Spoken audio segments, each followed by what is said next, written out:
Okay, so questions about Eden. First question is, may I ask what the point of doing the Eye of Eden is? Well, the first point is to finish the game.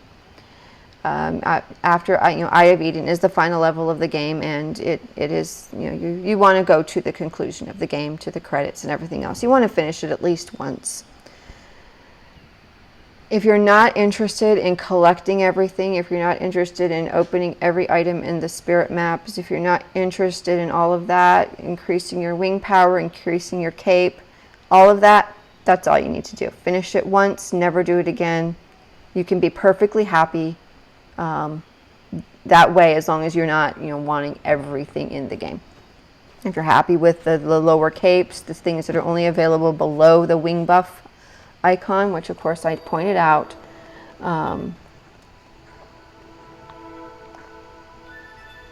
Here's your wing buff icon is this one here. So if you're happy with a red cape, things like that, and you never want to get above this part of the map, unlocking any of these, then you're perfectly fine without ever doing Eden.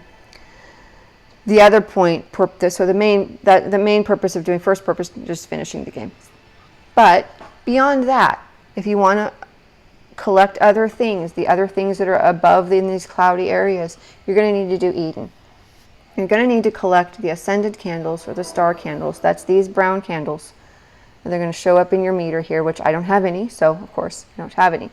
They're going to show up there. And so this is what they look like, and you get them after completing Eden. Buying these wing buffs increases your cape power. And how it does that, it doesn't increase it immediately, it increases it after your next visit to Eden. But how it works is you buy the wing buff from the spirit.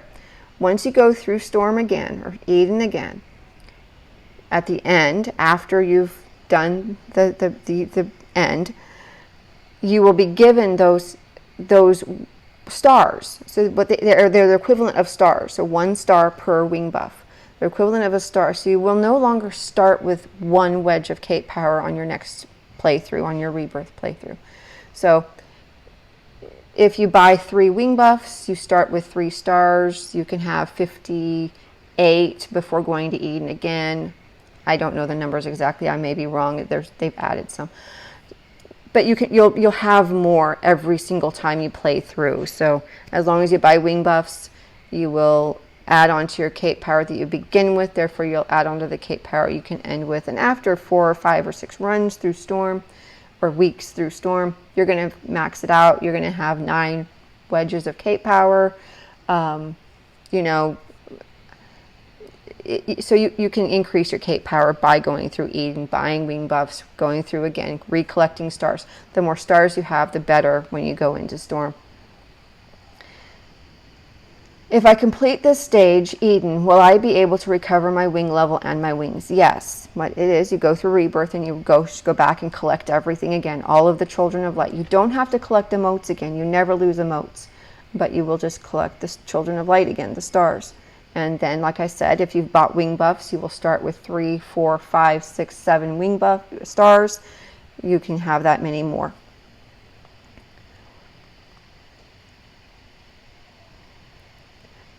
So question. So after this Eye of Eden stage, one would have to go through a cycle of regaining and losing the winged lights to collect ascended candles. Yes. That is exactly what you do. You collect ascended candles by going through Storm. You spend the ascended candles in the spirit maps to buy the wing buffs. The wing buffs also unlock the rest of the spirit map, but they also will add to your star count that you can collect after your next run through Storm. A lot of people complained in the beta and limited live version that they weren't getting their wing buffs immediately. And no, you will not. You will not see those stars immediately. You will see those stars after your next run through Storm. Question. So I'm confused. What are you supposed to do after you get reborn? Play the game again. Recollect all the stars. That's really it. And make friends, have fun, fly around. Just play the game and just be. It's a game designed to be played multiple times. It's a game designed to be played with friends. It's really a game designed to be a social space as well as a game. So it's both. If you're not concerned with collecting, you can just go out and have a good time with your friends. You know, it's a place to meet a lot of people. How do you get ascended candles? By going through Storm, and by going through Eden. Okay, so big question. So, is it really worth doing this level? Will I never be able to get those candles if I don't go through Eden? I'm quite wary when playing games for the first time, so during my first runs through each level, I already collected everything I could reach. When I got to the door to Eden, it was closed, and a note said if I go through now, I will lose all my flying energy. After collecting more stuff, when I'm at that door, it's open and the notification is gone. I really don't want to lose my cape power. You will lose your cape power. That is the point of the game. The point of the game is to go into Eden. At the end, you will be faced with a whole bunch of statues to drop your wings on, to drop your stars on. And you have to do it. If you don't do it, you're just going to be sitting there forever. So you need to do that. It's part of the game. It is how the game is played. There's nothing, as long as you understand that that is the point of the game and that rebirth is a necessary part of the game, which means dying is a part of the game, it's a little easier. It can be brutal and it can be hard, but it's also beautiful. I mean, there's an ending sequence that is really quite lovely. So go ahead and do it. Do it with friends. They make it a little bit easier because then you have other people with you who are with you, who understand or are having just as hard a time as you are, or go with somebody who's already been through it a few times.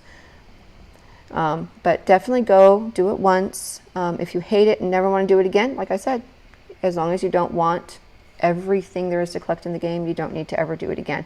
But you need to do it once. It's just, you need to do it once. If you want to wait a week or three, go ahead and wait, but do it at some point. You want to finish the game. Get whatever stars, ascended candles you can, and then that's it. But yes, it is the only way to get ascended candles. The only way is by finishing Eden. So the final question or comment, is this the final one?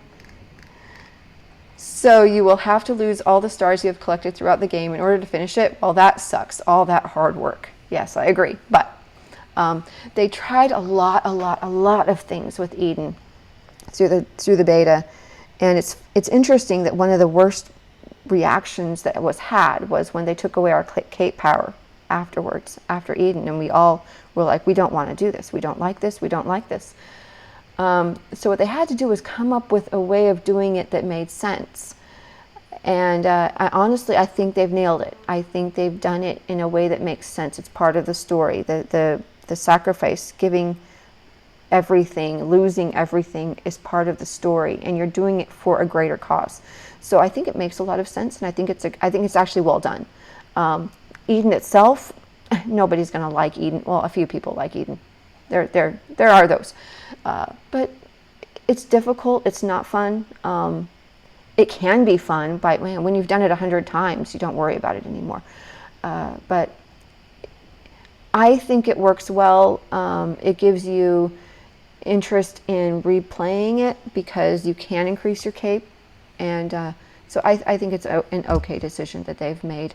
When it was just, you could get through easily, basically you could quote cheat, get people through. There was really no point to it. It's like, why bother? Again, the game changed a million times during the beta. So I think they've done well. I think it works. I think it's all for a good reason. So I would encourage you to go ahead and do it. Take your time. Find people who have been through it before. Find friends to do it with. But I would really encourage you to go ahead and do it. And so that was all the questions about Eden. I think the main thing to understand about Eden is that it is a process of you have collected all this stuff before you get to Eden and you give it all up. The only thing you don't give up is your emotes. But you do give up all of your stars. You will give up all of your cape power. You will be rewarded with ascended candles that help you to increase your cape power in the next life. Then you just do it again. So it's a rebirth cycle, just like Journey. Honestly, just like Journey, you have to start over from scratch every time. Every time you have finished the game. Unlike Journey, you have an open world, you have chat, you have the social spaces, you have a bazillion other things to do besides just play through the game linearly one level at a time. Because in Journey, that's what you had. You had one level, one companion. If you lost that companion during the level, there was little chance of reconnecting with them unless you knew who they were. And you didn't go back to home space and find anything. You played the game one level at a time, one level after the other. That was it. You had to play the whole thing. There was nothing else to do. Even, if you glitched and all that stuff, there was that whole thing. But the game itself was very simple. So this is a very different game. So I would encourage you to go ahead and do it. But take your time and do it when you're ready.